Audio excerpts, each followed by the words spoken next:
the legislature passed a bill that would put a amendment together to make it a requirement to show ID at the polling place, and that ballot initiative will appear on the ballot in November, so that the voters will actually decide whether they want voter ID or not. Is that correct? That's exactly right. It will be on the ballot in November. It will be an amendment question, so the voters will determine should Minnesotans be required to show a photo ID when voting. Mm-hmm. So my question is that basically the verbiage that it's going to be? Does it outline how the law is going to look, or is it just a yes or no type of a question? Well, it is a yes or no question. Voters will vote yes or no, and I'm sorry I don't have the exact language in my memory, but there is a specific language that will be on the ballot, and it's not very long, maybe 3 or 4 lines, 5 lines, and then citizens will vote yes or no. Okay, very good. So getting to the story, I just want to read a couple of lines that I thought were interesting. It says here, the lead nut graph here is a controversial voter ID requirement will be on the ballot in Minnesota in November after the Republican-led legislature gave its approval on Wednesday. The legislature's move bypasses Democratic Governor Mark Dayton, who vetoed a voter ID bill last year, and puts the proposed amendment to the state's constitution directly in the hands of voters. My question is, why is this so controversial? I mean, it seems like for most people, you have to show your ID to get alcohol. You have to have a driver's license to drive. To write a check, to do this, to that. With the value that we place on voting. Why is it so controversial? It should be a no-brainer, shouldn't it? Well, actually, I don't know if it is all that controversial amongst the public at large. It consistently, all surveys, over a 70% issue, where over 70% of the people consistently say, just as you did, Jeremy, that this is just common sense. In this 21st century time in which we live, we must show a photo ID for many, many things, and so it only makes sense that we would do so for voting.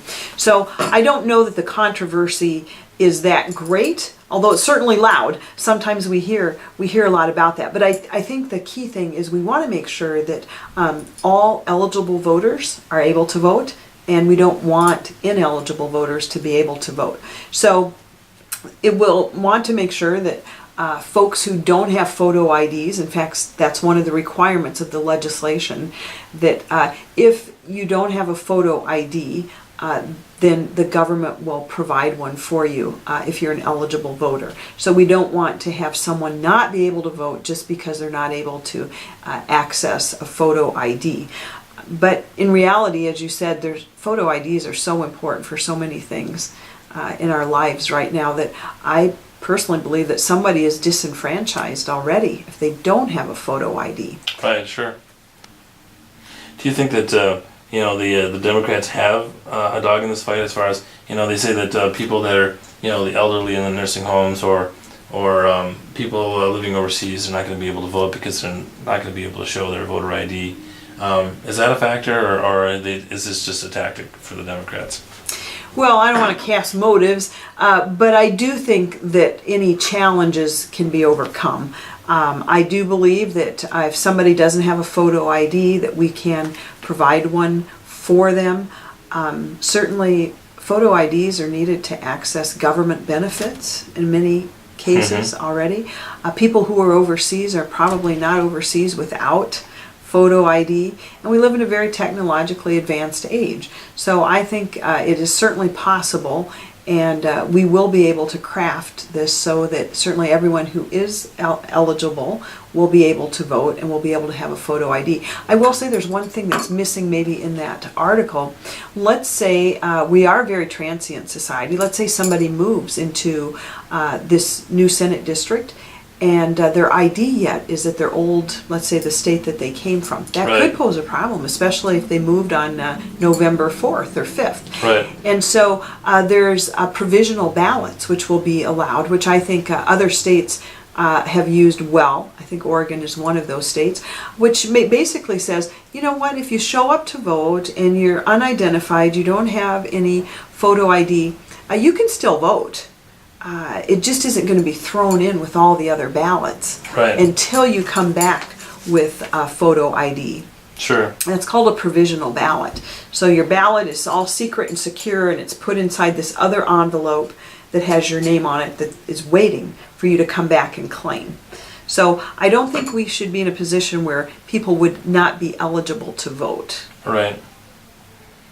So, if and when this ballot initiative passes, do you think that the Democrats will have some kind of a legal battle as far as follow up? Because a lot of people are, I won't say give a number, but some seems to think that this is some kind of a voter suppression. In fact, there's a graph here. There's a quote here from Charles Sampson, the executive director of the ACLU of Minnesota. He says, "This is just voter suppression. They dress it up in a pretty gown and put lipstick on it, but it is voter suppression." I just, I have kind of a hard time with that quote, but how would react to that? Well, certainly it's voter suppression for ineligible voters, and we certainly would want to suppress that. Mm-hmm. I will say the one thing that this bill does put it into, and let's be very clear about that, it does put it into vouching. Mm-hmm. Minnesota is one of 2 states that allows vouching. Vouching means eligible voter can be at the poll and just vouch for undocumented, unidentified voters who come in and say, "Oh, I live in this district, I'd like to vote." And up until a few years ago, we had unlimited vouching, and we had examples in Rochester here of polls where van loads would continue to bring new people to the poll to register who didn't have any identification, Right. and one voucher could just vouch for them all. Fortunately, that was brought to the attention of the legislature in I think about 2004 and 2005. By the 2006 election, I think they had shortened that down to maybe you could vouch for 15 people. Mm-hmm. But still, I don't even know if I know 15 people in my precinct who don't have ID. Right. That's just a high number. But the point of it is, should the voters pass it, this legislation would eliminate vouching. It does not eliminate same-day voter registration. You can still come on the day of the election, you can register, and you can vote. If you don't have a photo ID, though, you have a provisional ballot.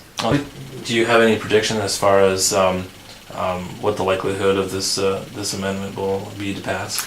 Well, based upon what I can sense in the community now, it would be a pretty likely that this would pass.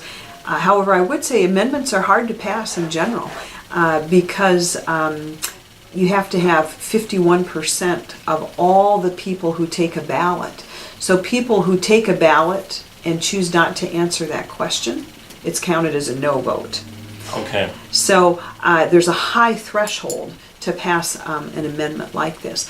But based upon, I think, people's perceptions, it's very, as you said, it's very common to have photo IDs for renewing your library card at the Olmsted County Public Library or whatever you might need to do. You need a photo ID, and the public kind of sees that and expects that you would have to do that. So I get a sense that there's a lot of support, and that's what every poll has showed, every survey has showed, that it's been plus 70%. We don't get very many issues before us where 70% of the people think alike.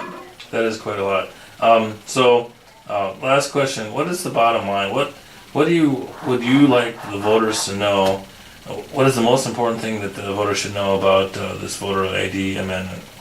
I think the most important thing would be that it does not prohibit same-day voter registration. As I said, you can still come and vote if you're new to the precinct and you don't have current ID. Come and vote. It will be in a provisional ballot. And then it will be thrown in the till and counted after you come back with that photo ID. I think another thing people need to know is that the government will provide photo ID if you are a person at need and can't afford to get that photo ID and for some reason don't have one already. There will be an ID provided for you. And then I would encourage all Minnesotans to vote on that. It's really out of the legislature's hands now. It's up to Minnesotans, and I would encourage them to exercise their right and vote however they see best, whether it's a yes vote or a no vote. I think it's very important that they, one, vote and that they answer that ballot question.